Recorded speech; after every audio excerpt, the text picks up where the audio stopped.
కానీ ఈ సినిమా చాలా డిఫికల్ట్ టైమ్స్లో చేశాను. ఇది సినిమాల మీద టెక్నీషియన్గా నేను ఉండి ఒక నిమిషం సినిమాలు కష్టంగా ఉండి ఒక సినిమా చేయడం ఎంత కష్టమో, సినిమా చేయడం చాలా చాలా కష్టం.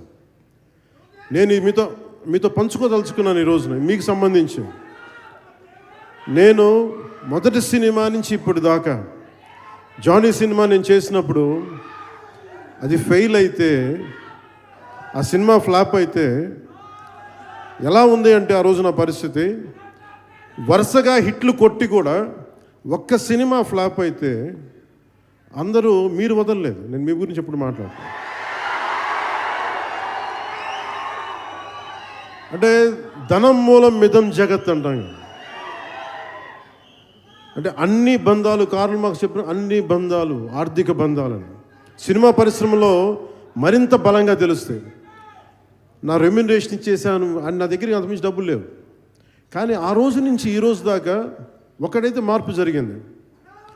నేను చిత్ర పరిశ్రమ హిట్స్ ఫ్లాప్స్ ఇవన్నీ వదిలేసి నేను ఒకటే నమ్మాను, నా అభిమానులు నాకున్నారు, నన్ను ప్రేమించేవాళ్ళు ఉన్నారు.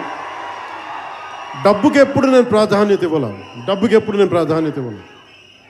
నేను ఇచ్చింది బంధాలకు ప్రాముఖ్యత ఇచ్చాను.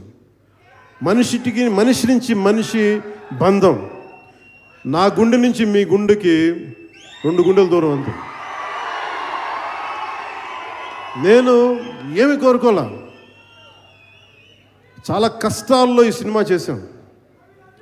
పేరుంది, ప్రధానమంత్రి గారి దగ్గర నుంచి అందరు తెలుసు. కానీ దానివల్ల డబ్బులు రావు. మనకి డబ్బులు వచ్చే సినిమానే రావాలి. కానీ సినిమాని ఎలా చేస్తాం? మిమ్మల్ని రంజింపజేయాలి, మిమ్మల్ని ఆనందింపజేయాలి. మనకి ఖుషీ లాంటి సినిమా తీసిన ఏఎం రత్నం గారు ఎప్పుడో 2017లో ఎప్పుడో సినిమా వచ్చి మీరందరూ తిడతా ఉంటారు కదా నన్ను, ఎంతసేపు రీమేకులు చేస్తావు అని. కరెక్ట్, ఏం చేయమంటారు చెప్పండి? మనకెవరు పెద్ద పెద్ద దర్శకులు లేరు. మన కింద నుంచి వచ్చిన వాళ్ళం. మనకి ఒక్క నిమిషం,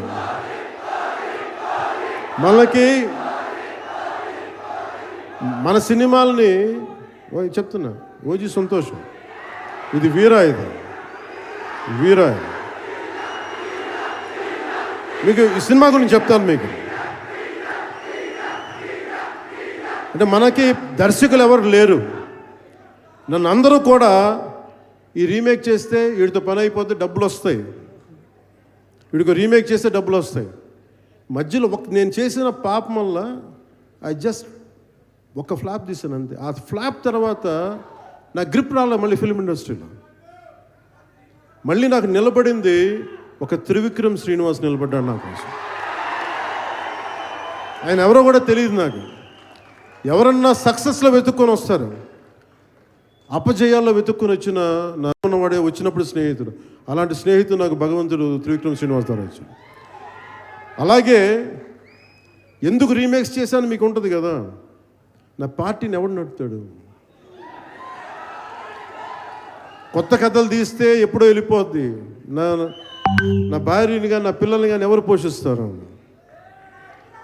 నేనే పోషించుకోవాలి, దానికి డబ్బులు కావాలి, పార్టీ నడపాలి. వీటన్నిటికీ రీమేక్ అనేది నాకు కొంచెం ఈజీ దారి అయింది.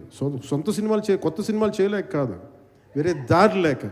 నాకు దేశం పిచ్చి, సమాజ బాధ్యత పిచ్చి, సినిమా మీద ఉన్న కరెక్టే. నేనంటే మీకు పిచ్చి. అలాంటి నేను ఒక మంచి సినిమా రావాలని కోరుకుంటే అది ఏఎం రత్నం గారి ద్వారా వచ్చింది. కోరుకున్నాడు ఆయన, నీతోటి ఒక బలమైన సినిమా తీయాలని. ఏదో ఆయన కూడా ముందు రీమేక్ వచ్చారు, అవి అటు ఇటు తిరిగి యాక్చువల్గా క్రిష్ గారి వల్ల ఈ సినిమా వచ్చింది. ముందు జాగర్లమూడి క్రిష్ గారికి మనందరం ముందుగా కరతాళ ధ్వనుల ద్వారా చాలా బలంగా తెలియజేయాలి. ఆయన ఒరిజినల్ ఫౌండేషనల్ వర్క్ మీద ఇది ముందు. వ్యక్తిగత కారణాలు, కొన్ని ప్రొఫెషనల్ రీజన్స్ వల్ల మధ్యలో ఆయన వెళ్ళిపోవాల్సి వచ్చింది. ఈ సినిమాకి 2 కరోనా వచ్చినాయి, 2 కరోనా వేవ్స్ కొట్టినాయి. దాని మధ్యలో నలిగిపోయింది సినిమా. అలాంటి సమయంలో ఒక ఆస్కర్ విన్నర్ ఎక్కడో